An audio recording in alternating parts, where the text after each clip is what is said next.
Hello, പുതിയൊരു വീഡിയോയിലേക്ക് സ്വാഗതം. അപ്പോൾ ഞാൻ ഇന്ന് വന്നിരിക്കുന്നത് കസ്റ്റമൈസ്ഡ് ആയിട്ടുള്ള സ്ക്രഞ്ചി എങ്ങനെ ചെയ്തെടുക്കാമെന്ന് കാണിച്ചു തരാൻ വേണ്ടിയിട്ടാണ്. അപ്പോൾ നമുക്ക് വീഡിയോയിലേക്ക് പോയാലോ? വാലന്റൈൻസ് തീമിലുള്ള സ്ക്രഞ്ചീസ് ചെയ്യാനാണ് എന്നോട് കസ്റ്റമർ പറഞ്ഞിരിക്കുന്നത്. അതുകൊണ്ട് ഞാൻ ഡിഫറെൻറ്റ് പ്രിൻറ്റിലുള്ള സാറ്റിൻ മെറ്റീരിയലാണ് എടുത്തിരിക്കുന്നത്. സ്ക്രഞ്ചീസിന് വേണ്ടി ഓരോന്നും കട്ട് ചെയ്തെടുത്തിട്ടുണ്ട്.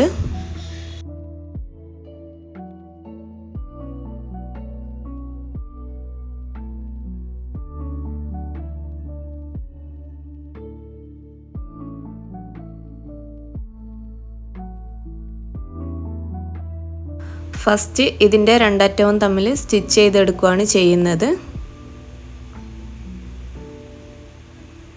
ഇതിൻ്റെ പ്രിൻ്റഡ് ഭാഗം അകത്ത് വരുന്ന രീതിയിലാണ് സ്റ്റിച്ച് കൊടുക്കാൻ പോകുന്നത്. എൻഡിൽ രണ്ടറ്റവും ജോയിൻ ചെയ്തതിന് ശേഷം ഈ വീഡിയോയിൽ കാണിച്ചിരിക്കുന്നത് പോലെ അകത്ത് പാർട്സ് ഉള്ളിലേക്ക് മടക്കി വെച്ച് മറ്റേ രണ്ട് പാർട്ടും കൂടി സ്റ്റിച്ച് ചെയ്തെടുക്കുക.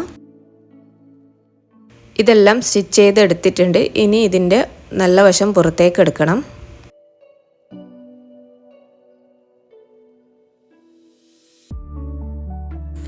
എല്ലാത്തിനും നല്ല വശം ഞാൻ പുറത്തേക്ക് എടുത്തിട്ടുണ്ട്. ഇനി ഇതിന് വേണ്ട എലാസ്റ്റിക് കട്ട് ചെയ്തെടുക്കാം. ഞാനിവിടെ എലാസ്റ്റിക് ഒരു 19 സെൻറ്റിമീറ്റർ വെച്ചിട്ടാണ് കട്ട് ചെയ്തെടുക്കുന്നത്.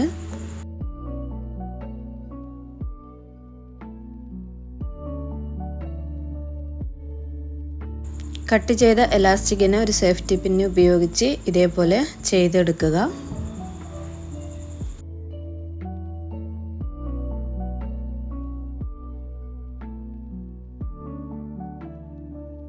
ഇനി ഇതിൻ്റെ രണ്ട് എൻഡും തമ്മിൽ കൂട്ടിക്കെട്ടുകയാണ് ചെയ്യുന്നത്.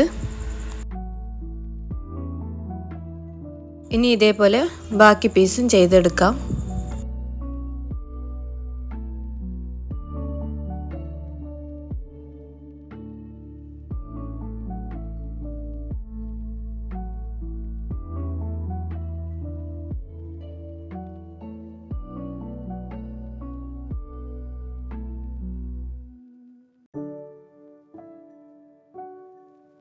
ഞാനിവിടെ ബാക്കിയുള്ളതൊക്കെ ചെയ്തെടുത്തിട്ടുണ്ട്. നെക്സ്റ്റ് ഞാൻ ഇതേപോലെ ഒരു ടാഗ് ഇതിലേക്ക് അറ്റാച്ച് ചെയ്യുകയാണ് ചെയ്യുന്നത്.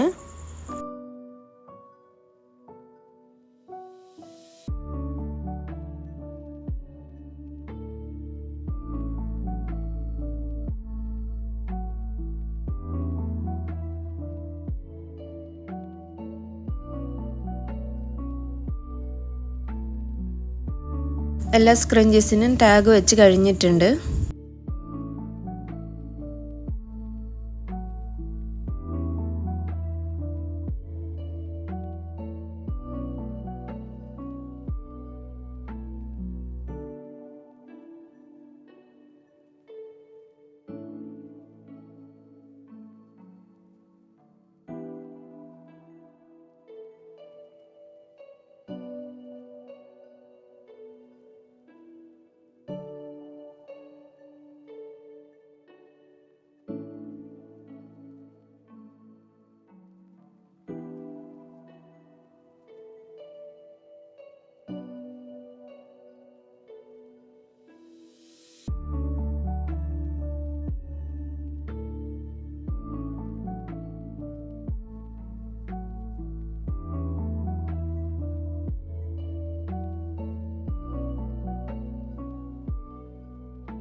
സ്ക്രഞ്ചീസിൻ്റെ വർക്കൊക്കെ ഇവിടെ കംപ്ലീറ്റഡ് ആയിട്ടുണ്ട്. ഇനി ഇതൊന്ന് പാക്ക് ചെയ്തെടുക്കാം.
വീഡിയോ ഇഷ്ടമാവുകയാണെങ്കിൽ ലൈക്ക് ചെയ്യുക, ഷെയർ ചെയ്യുക, കമൻറ്റ് ചെയ്യുക. പുതിയതായിട്ട് ആരെങ്കിലും വീഡിയോ കാണുന്നവരുണ്ടെങ്കിൽ സബ്സ്ക്രൈബ് ചെയ്ത് സപ്പോർട്ട് ചെയ്യുക. കൂടെ ആ ബെൽ ബട്ടണും കൂടി എനേബിൾ ചെയ്ത് വെക്കുക. Thank you for watching.